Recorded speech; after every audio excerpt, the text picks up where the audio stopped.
এই ভিডিওটা স্কিপ করো না, কারণ শেষ 30 সেকেন্ডে যা আছে সেটা কাউকে বলা নিষেধ। 99% মানুষ এই গল্প শেষ করতে পারে না। তুমি পারবে তো? একাই শুনছ নাকি বন্ধুদের শোনাচ্ছ? হেডফোন লাগাও, ভয়টা তখনই শুরু হবে। যদি ভয় পাও, কমেন্টে শুধু ভয় লাগছে লিখে যাও। একাই ভয় পেলে লাভ নেই, বন্ধুদের পাঠাও, ওদেরও ভয় দেখাও। এখনই সাবস্ক্রাইব না করলে পরের গল্পটা তোমার জন্য নয়। গল্পের নাম শেষ কলটা কে দিয়েছিল। রাত তখন 2:17। এই সময়টায় ফোন বেজে উঠলে আপনি ধরবেন? আজকের গল্পটা এমন একজনের যে ভেবেছিল একটা কল কখনো মানুষের জীবন পাল্টাতে পারে না, কিন্তু সেই ভুল ছিল। আরিফ ঢাকার একটা বেসরকারি আইটি কোম্পানিতে কাজ করে। অবিবাহিত, একা থাকে মিরপুরের একটা পুরনো ফ্ল্যাটে। ফ্ল্যাটটা নেমার সময় দালাল বলেছিল, ভাই একটু পুরনো কিন্তু সস্তা। আরিফ তখন বুঝেনি পুরনো মানে শুধু দেয়াল নয়।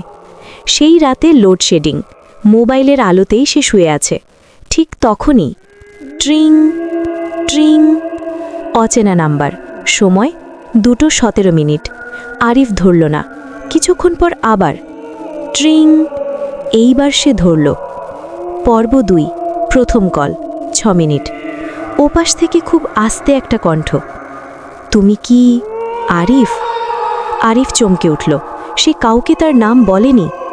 কে বলছেন? কয়েক সেকেন্ড চুপ। তারপর, তুমি এখনো ফ্ল্যাট ছেড়ে যাওনি? আরিফ বিরক্ত হয়ে ফোন কেটে দিল। ভাবল ভুল নাম্বার, নেশাগ্রস্ত কেউ। কিন্তু তখনই তার চোখ গেল ঘড়ির দিকে। 2:17। সময় বদলায়নি। পরদিন আরিফ দালালকে ফোন করল। অনেক ঘ্যানঘেনির পর দালাল বলল, ভাই এই ফ্ল্যাটে আগে এক ছেলে থাকত, নামও ছিল আরিফ। আরিফের বুক কেঁপে উঠল।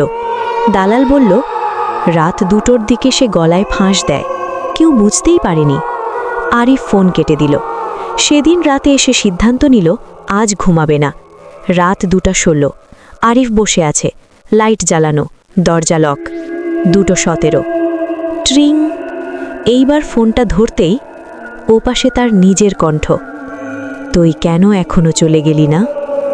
আরিফ চিৎকার করে ফোন ছুঁড়ে ফেলল। ঠিক তখনই তার পেছনের আয়নায় একটা ছায়া নড়ল।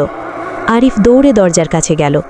দরজা খুলতে গিয়েই দেখল ভিতর দিক থেকে দরজায় নখ দিয়ে লেখা, 2:17 আমি মরেছিলাম।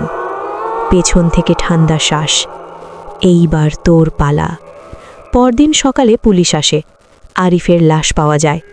মোবাইলের কল লগের শেষ কল, ইনকামিং 2:17। কলার নাম আরিফ। আজও সেই ফ্ল্যাটে রাত 2:17 বাজলেই ফোন বেজে ওঠে। রাত যদি হঠাৎ ফোন বেজে ওঠে, সময় যদি হয় ঠিক 2:17, আপনি কি কলটা ধরবেন? আজকের গল্পটা শুনে হয়তো আজ রাতে আপনি ফোন সাইলেন্টে রাখবেন। সে জানত না এই ফ্ল্যাটটা একা নয়। ট্রিং ট্রিং, তুমি কি আরিফ? নামও ছিল আরিফ। নিজের কণ্ঠে কণ্ঠ, এইবার তোর পালা।